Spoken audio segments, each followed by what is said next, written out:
identify yourselves, the agency you're with. So Miller, why don't we start left side and we'll go third row. A lot of people in the room, so we'll get that mic down there. Thank you. Chris Powell, Couch Coach Live. Miller, talk about the transition from the West Coast now going to the East Coast. Just what is this, outside of football, what has been like the biggest transition? Yeah, definitely. Good question. I think, obviously being from California, being from LA, I've lived there my entire life. So I think, there comes a time when it's time to experience something else, and I've been very grateful to have the opportunity to do that. I don't think Louisville gets enough credit as a national city. It wasn't like I moved somewhere and there wasn't anything there. It's got great food, the Derby, and then obviously the city and the team and the program, welcome me with open arms. So I've been super grateful to have the experience that I've had so far, and looking forward to a great year. Miller, right side, fifth row, gentleman in the white shirt. Brandon Pockers with the league winners.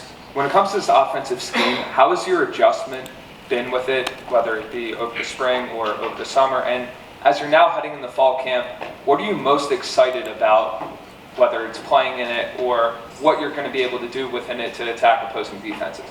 Yeah, I think the biggest adjustment for me is just the pure volume that Coach Brom carries within the offense. I think it speaks to his depth as a coordinator and his ability to tailor the offense around a bunch of different skill sets.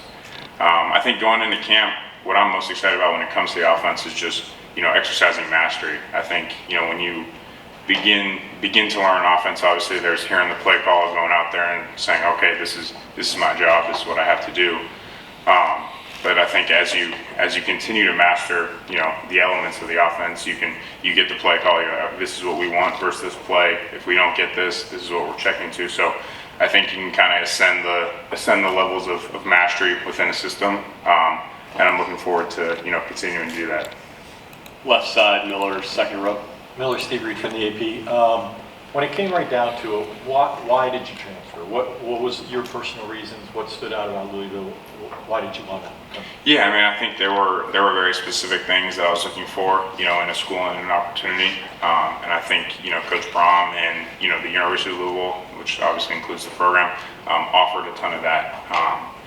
I think the opportunity to win and compete at a high level was certainly a part of that, and I think we absolutely have that opportunity this year. I think the ability to develop within a pro-style offense, like Chris touched on previously, was important to me. And I think just being around good and decent human beings, I think we can kind of get lost on us a lot in terms of the era of NIL and transferring and all that kind of stuff. But in sitting with Coach Brom and meeting Chris and calling on my visit, I really wanted to be surrounded by good and decent human beings that cared about the right things and that cared about one another. And I think I've absolutely found that within the program. Miller, right side, third row. Kenton Gibbs with Locked On ACC.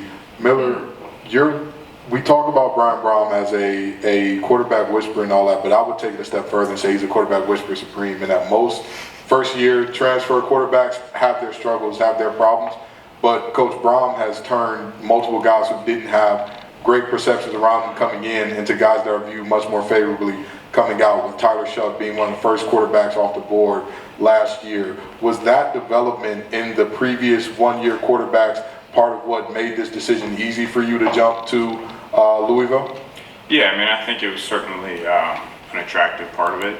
Obviously different coaches try to sell you on different things, but when there's consistent proof of your ability to do something that kind of transcends any words you hear in a meeting, I think it gives you more confidence in what they're saying.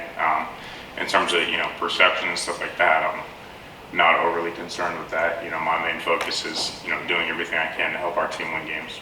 Miller, your last question right in front of you in the first row. Dan Tortora, wakeupcalldt.com. I believe if my memory serves me correctly, 2023 Holiday Bowl, you had 6 touchdowns against Louisville for a record in that bowl game. What's it going to be like being on the other side of it and helping the Cardinals? Yeah, it is just kind of a random coincidence or full circle moment or whatever you want to call it. That was obviously, my first time, playing significant snaps in college football, and it was a great experience. Don't get caught up in that too much. Fans will come up and say stuff to me. I'll just let them know that we're going to make up for it this year. So, like I said, looking forward to a great season. Dan, Coach Brom appreciated the question. We saw the smile, so thank you for that. Miller, you can switch spots with TJ, and we'll spend the last 5 minutes with our linebacker. Miller, thank you. Awesome. Thank you guys.